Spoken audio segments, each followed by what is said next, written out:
Now, we've had lots of reaction to our episode of Breakfast yesterday looking at online safety. We brought together 11 parents who all believe that social media played a part in the deaths of their children. And they've written an open letter to the Prime Minister, Rishi Sunak, Labour leader Keir Starmer, urging them both to make online safety a priority.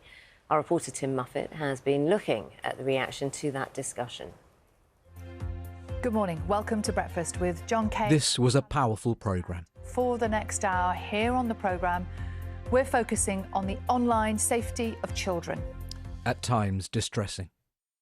Our stories are public, but how many children are actually struggling with the mental health? How many children have been affected, are self-harming?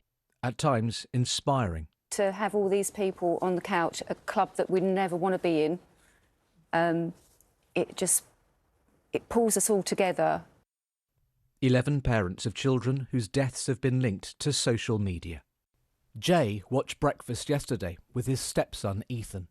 Personally, I would like to say thank you for what they are doing to protect all the other families. It must be harrowing for what they have been through, but for what they're putting aside their grief in a certain aspect, but they're channeling it in such a way that they are protecting our children just as much as we are, and for that we can't thank them enough. I was just going through a run of emotions, like going through how the parents would have felt. Unfortunately, she's still quite savvy. Another viewer, John, recently found out that his daughter had been exposed to content that promoted self-harm. I can see how it happens. I really can see. And now, I wouldn't have thought in a million years that my daughter would have added herself to one of those groups. You know, whether she did it intentionally or not, I wouldn't have thought that would have happened. But she did. Well, the response to yesterday's programme was extraordinary. Andy Burrows works for the Molly Rose Foundation, named in honour of Molly Russell, whose dad Ian was on the sofa yesterday. The power by coming together to tell these stories, we hope, will produce change. We heard from parents right across the country who I think really empathised with the story of the bereaved parents. And having so many families together in the same place resonated so powerfully, didn't it? Well, what we've heard is so many parents who I think, recognise but, really there but for the grace of God. All of the parents on the sofa yesterday would never have imagined that their child would have come to harm in the way that they did because of the role that social media plays. I think it's really clear that the companies will not clean up their act voluntarily. Josh Hendy took his own life in 2020. Seeing all of the parents on the sofa was desperately sad. Unfortunately, I know only too well how they feel, having lost somebody very close to me to suicide. The reality is, unfortunately, that those parents only represent a very small number of people. There are thousands of people up and down the country who have all lost somebody special to them because of social media and because of the harmful content that continues to be put on the internet. My hope is that all of us coming together as a collective will make our voice louder and encourage the government to act now. Tim Muffet, BBC News. We can talk now to Carolyn Bunting from Internet Matters. Now, this is an organisation which gives parents and children advice on how to stay safe online. Carolyn, good morning to you. Do you know what? I can only imagine that parents would absolutely sympathise. They would have watched yesterday and said, I get this, I get this.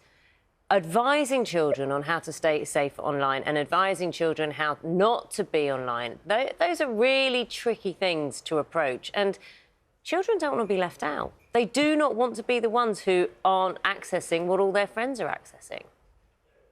Absolutely, and I think that's the challenge that most parents face, isn't it? That the sort of peer pressure, as soon as one child gets a phone, they all want a phone.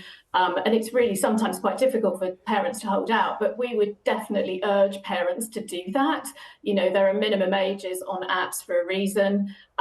There's arguably, Ofcom stats showing more sort of 4 and 5-year-olds have got smartphones. We don't think there's a need for children that age to have a smartphone at all. So I'd say to parents, be firm. Most parents think the same way, and stick together to basically avoid, as long as possible, putting your children onto, smartphones and to social media.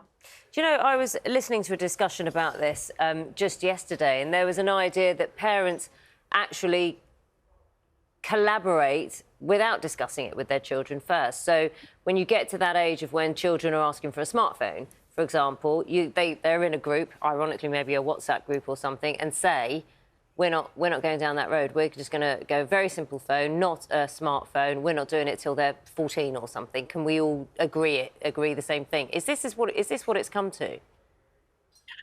I think it is coming to stuff like that. I think that parents are collaborating where you've got small friendship groups and you can do that.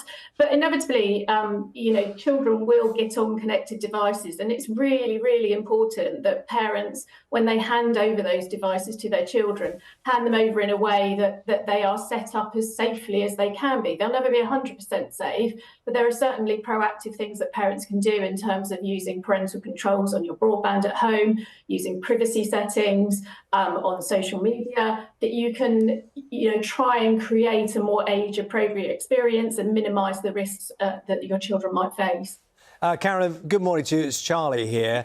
I always think it's quite interesting when we speak to someone. You're a chief executive of, and you know all about this territory, but you're also a mum, as I understand it.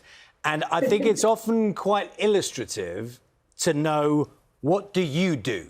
I'm not sure where we're talking to you. Maybe you're at home and maybe there's a teenager somewhere in that house. What happens in your house? So I've obviously been in a slightly different position to most parents in that I've been doing this job for 10 years.